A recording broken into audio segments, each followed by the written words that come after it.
एक बार की बात है, एक जंगल में एक चुड़ैल रहती थी। वो चुड़ैल बहुत ही चालाक और खतरनाक थी। उसने अपनी जादुई शक्तियों से दो चिड़ियों को गुलाम बना लिया। चुड़ैल ने उन्हें अपने जाल में फंसाकर अपनी दासी बना लिया। दोनों चिड़िया बहुत सुंदर थीं और उनका गीत बेहद मधुर था। लेकिन अब वो चुड़ैल के जाल में फंस चुकी थी और अपनी आज़ादी खो चुकी थी। चुड़ैल उन्हें आदेश देती और वो उसके हर हुक्म का पालन करती, चाहे वो कितना भी कठिन क्यों न हो।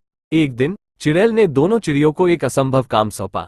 उसने कहा, तुम दोनों को सूरज की पहली किरण के साथ मेरे लिए सुनहरी मोती लाने होंगे, नहीं तो मैं तुम दोनों को पत्थर बना दूंगी।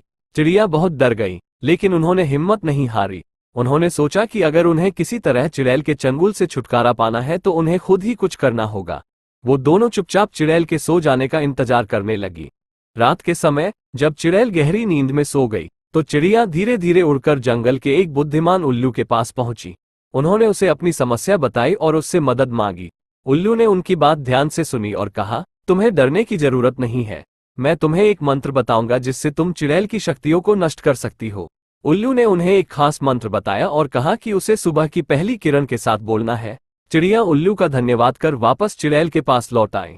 सुबह जब सूरज की पहली किरण आए तो दोनों चिड़िया उल्लू के बताए मंत्र को जोर से बोलने लगी। जैसे ही उन्होंने मंत्र पूरा किया, चुड़ैल की सारी जादुई शक्तियां खत्म हो गईं और वो कमजोर होकर गिर पड़ी।